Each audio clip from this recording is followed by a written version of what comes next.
Masayang-masaya po kami. We're here in Korea because it's our first day dito po sa Seoul, Korea. Having this incentive po sa Korea. At the same time, sobrang nag-i-enjoy po kami. And kayo, ini-encourage namin na makasama sa mga next incentive tour ng Supremacy International. At sulit talaga, hindi po tayo magsisisi. Napakaganda po ng binibigay na opportunity because our company is very generous. Masasabi ko lang sa day 1 ko dito sa South Korea, grabe.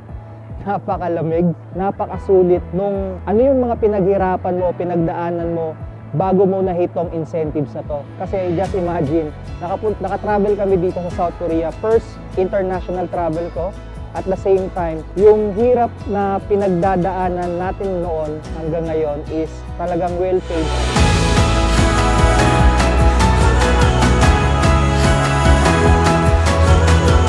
Grabe talaga, nandito tayo ngayon, day 2 ng travel incentive natin dito sa South Korea. Kaya naman kung gusto mo rin itong ma-experience, talagang dapat nakasuprema sa international ka. Kasi iba kapag libre. Kaya ikaw, kung nanood ka dito ngayon, tara, sabayan mo na kami and let's reign supreme.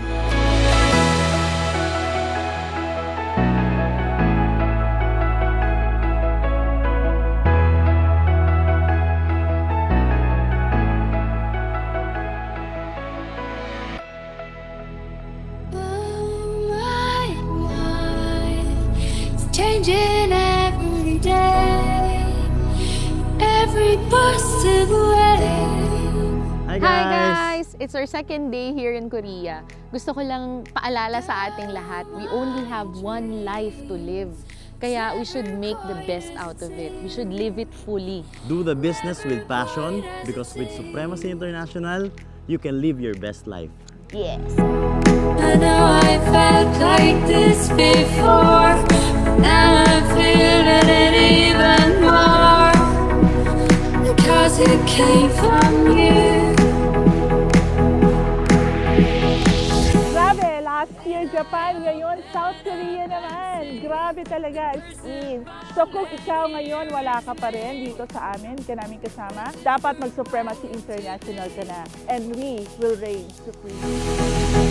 Hi guys! So second night namin ngayon dito sa South Korea and nandito kami sa Seoul Tower. Ayan, so actually, third country ko na po ito with Supremacy International after ng Hong Kong and Japan.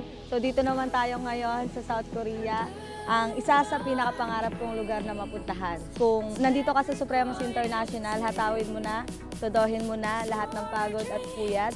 Please bayad yan. Kung wala ka pa dito, so itry mo na kasi promise, Supremacy International ang magdadala sa pangarap mo.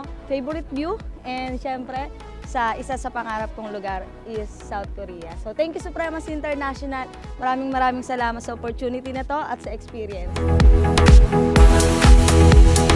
Hello guys, Supreme Morning! Nasa day 3 na tayo ng ating South Korea tour. And sobrang excited namin ngayon kasi napakarami namin pupuntahang mga finest destination dito sa Korea. Kaya every time merong pinapahit na incentive, dapat i-hit mo whatever it takes. Guys, minsan ka lang mabuhay sa mundo, sarapan mo na.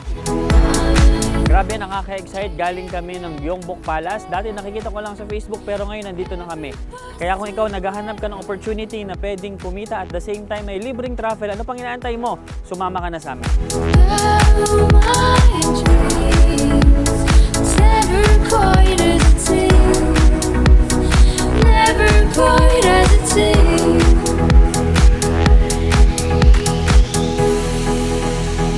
Oh, my life is changing every day.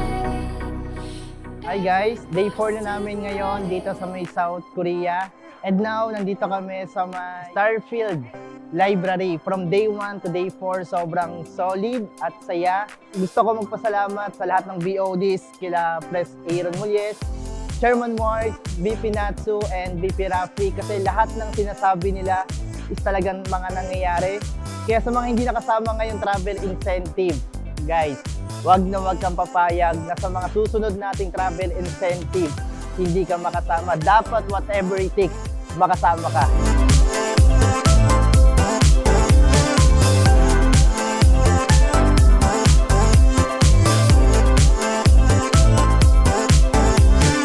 Annyeonghaseyo! Dito kami ngayon ngayon sa Lotte World and day 4 na po namin ngayon and sobrang grabe talaga ang lamig dito and sobrang saya dito sa lugar na to and sana 'di ba kasama ka next time kasi ito dream country ko lang pero ngayon nandito na ako ngayon dahil kay Supremacy International. And yun lang and sana next time kasama ka na namin. 감사합니다.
감사합니다. Supremacy International. And together, we will rise